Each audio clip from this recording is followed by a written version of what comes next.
15 আগষ্টৰ প্ৰতি লক্ষ্য ৰাখি আমি শিৱসাগৰ জিলাৰ দেৰজা জামুগুৰি যি সংযোগী পথৰ কাষত আমি বৃক্ষৰোপণ কাৰ্যসূচী ৰূপায়ণ কৰিছিলোঁ। আজি এই ৰূপায়ণ কাৰ্যসূচীত স্থানীয় ৰাইজৰ সহযোগ আছিলে আৰু আমাৰ বিশেষকৈ আমি এই অঞ্চলৰ কৃষক নেতা পুতুল শইকীয়া দেৱে আজি উদ্বোধন কৰিছিলে। লগতে আমাৰ যি প্ৰকৃতিপ্ৰেমী বুলি সকলোৱে পৰিচিত অনন্ত শইকীয়াদেৱ উপস্থিত আছিলে আৰু আমাৰ স্থানীয় অভিনেতা অনিল বৰুৱা উপস্থিত আছিলে আৰু আমাৰ দিহানামৰ আচাৰ্য হিচাপে আমি চিনি পাওঁ পৰাণ শইকীয়া উপস্থিত আছিলে।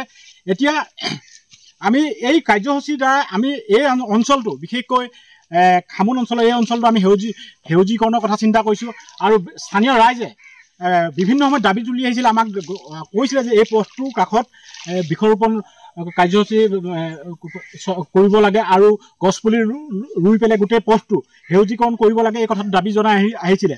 আৰু সেইবাবে আমি 15 আগষ্টৰ প্ৰতি লক্ষ্য ৰাখি আজি এই পথটোত বৃক্ষৰোপণ কাৰ্যসূচী ৰূপায়ণ কৰিছোঁ আৰু স্থানীয় ৰাইজৰ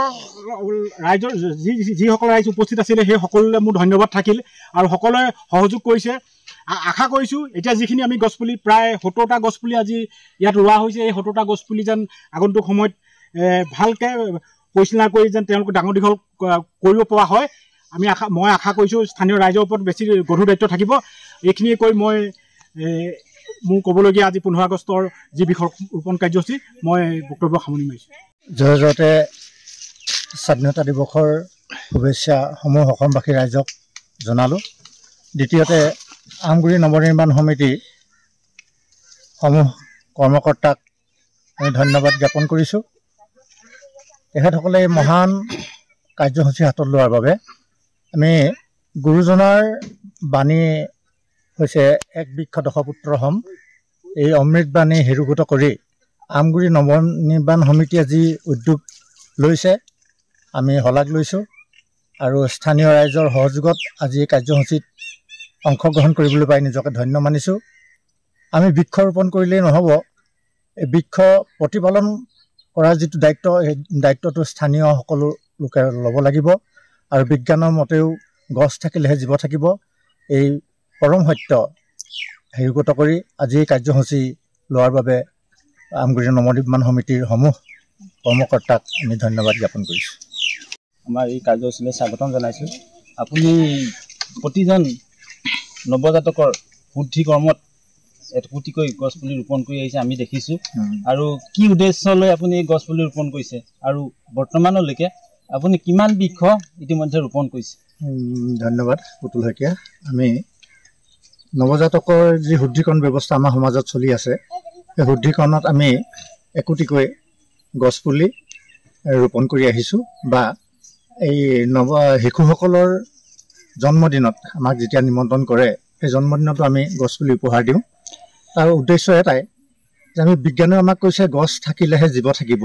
অন্যহাতে আধ্যাত্মিক দিশৰ পৰাও শংকৰ গুৰুজনাৰ এটি অমৃতবাণী এক বৃক্ষ দশপুত্ৰ হ'ম। যদি পৰিয়ালটিয়ে এটি শিশু জন্ম দিছে, আমাৰ এটি যদি গছপুলি ৰোৱা হয় 10টা পুলি জন্ম দিয়াৰ নিচিনা হয়। গছে আমাক ইমানেই উপকাৰ কৰে। সেয়েহে আমি এই শিশুসকলৰ শুদ্ধিকৰণ কৰ্মত আমি গছপুলি ৰুই আহিছোঁ। বৰ্তমানলৈকে আমি প্ৰায় 60ভাগ অনুষ্ঠানত জড়িত হৈ আছোঁ ওতঃপ্ৰোতভাৱে আৰু 60টামান গছপুলি এনেকুৱা কৰ্মত আমি ৰোপণ কৰিছোঁ। নমস্কাৰ। স্বাধীনতা দিৱসৰ এই শুভক্ষণত সমূহ অসমবাসী ৰাইজলৈ মোৰ আন্তৰিক অভিনন্দন জ্ঞাপন কৰিছোঁ। আজি আমি আপোনালোকে দেখিছে আমগুৰি নৱনিৰ্মাণ বাহিনীৰ উদ্যোগত তথা দিগন্ত শইকীয়াৰ সহযোগত আৰু আমাৰ স্থানীয় অভয়প্ৰিয়া খামুন গাঁৱৰ সমূহ ৰাইজৰ সহযোগত আমি এই পথত আজি বৃক্ষৰোপণ কাৰ্যসূচী হাতত লৈছোঁ। অসম চৰকাৰেও এই বৃক্ষৰোপণ কাৰ্যসূচীৰ ওপৰত যথেষ্ট গুৰুত্ব দি আহিছে। চৰকাৰৰ সহায় জনাই আমিও এই বৃক্ষৰোপণ কাৰ্যসূচী আজি হাতত লৈছোঁ। আপোনালোকে জানে যে প্ৰকৃতিৰ ভাৰসাম্য ৰক্ষাৰ ক্ষেত্ৰত এই বৃক্ষৰোপণ কাৰ্যসূচী অতি প্ৰয়োজনীয় হৈ পৰিছে। আজি এই স্বাধীনতা দিৱসৰ শুভক্ষণত আমি আপোনালোকৰ ওচৰত কৰযোৰে বিনম্ৰ অনুৰোধ জনাম, আপোনালোক প্ৰত্যেকেই একোজোপাকৈ বৃক্ষ আজি এই শুভ দিনত ৰোপণ কৰি প্ৰকৃতিৰ ভাৰসাম্য ৰক্ষাৰ ক্ষেত্ৰত সহযোগিতা আগবঢ়াওক। এয়ে মোৰ অনুৰোধ। নমস্কাৰ।